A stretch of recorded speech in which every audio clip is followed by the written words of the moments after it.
as of November 1st, China will have about 155% tariff put on it.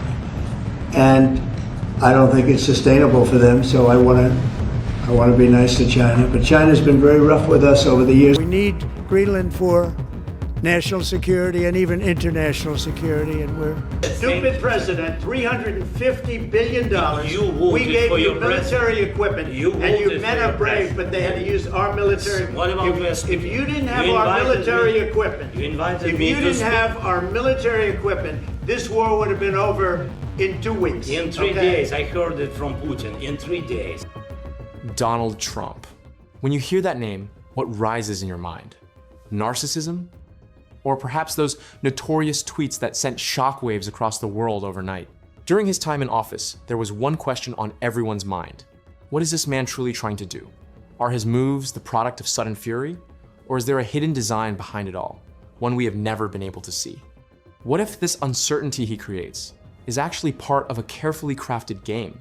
In political history, there is an old and dangerous strategy called the Madman Theory. At its core, the Madman Theory is about sending your opponent the message. I'm reckless enough to burn Greenland as well. It is the boldest way of saying, don't play with me, you never know what I might do. I'm seriously asking, can you really guarantee that Trump won't launch a military move on Greenland tomorrow?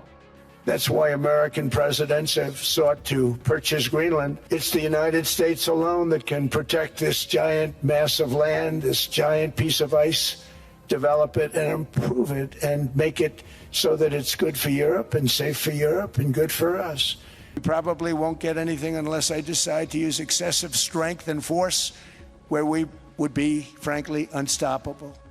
That's exactly the point. The goal is to create an unpredictable foreign policy and use America's power to pressure the entire world, including Europe, into serving United States interests. To ensure that in the future, while the United States carries out a landing operation in Greenland, all other European countries simply stand by and watch. I want to clarify something that could be misunderstood. The Madman Theory is not about making stupid decisions. It is about making people believe you are capable of making a stupid decision. We probably won't get anything unless I decide to use excessive strength and force where we would be, frankly, unstoppable.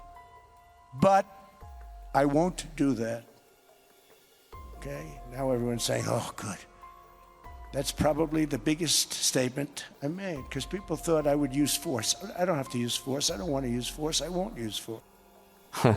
Attacking Greenland would be a really dumb idea. Let's give a recent historical example. One of the first to play this game was Richard Nixon. When he became cornered during the Vietnam War, he moved nuclear-armed aircraft to the border to scare the Soviets. The message was clear. Our president is a bit unstable. He could press that button at any moment. This bluff froze the world. Would dropping a nuclear bomb on Russia or any other country with fallout reaching Europe have served United States interests at that time? Or would dropping an atomic bomb on a nation that already possessed nuclear technology have aligned with United States interests?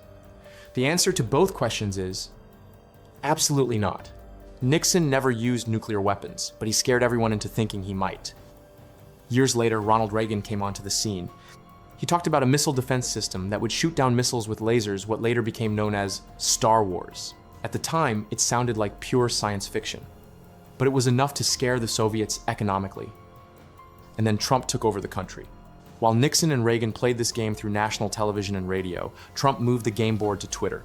He sidelined the State Department, the Pentagon, all diplomatic channels, and simply grabbed his phone and entered Twitter. When he was asked whether he would attack Iran, he gave the answer that made history. I mean, you don't know that I'm going to even do it. You don't know. I may do it. I may not do it. I mean, nobody knows what I'm going to do. This was not indecision. This was the game of unpredictability. It was the most unsettling way of saying, I don't have rules. I have interests. This situation stunned not only his rivals, but even NATO countries.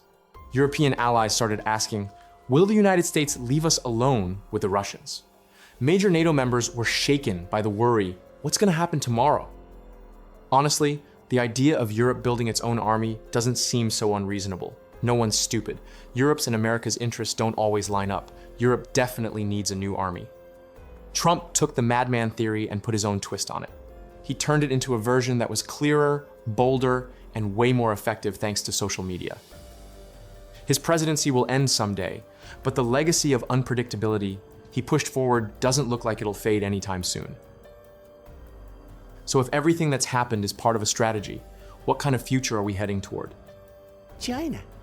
我宣誓， China. China. China. China. China. 同志们辛苦了。 That's my read. You might see it differently, and that's exactly the point. Drop your take in the comments. And if you enjoyed this, like and subscribe for the next one.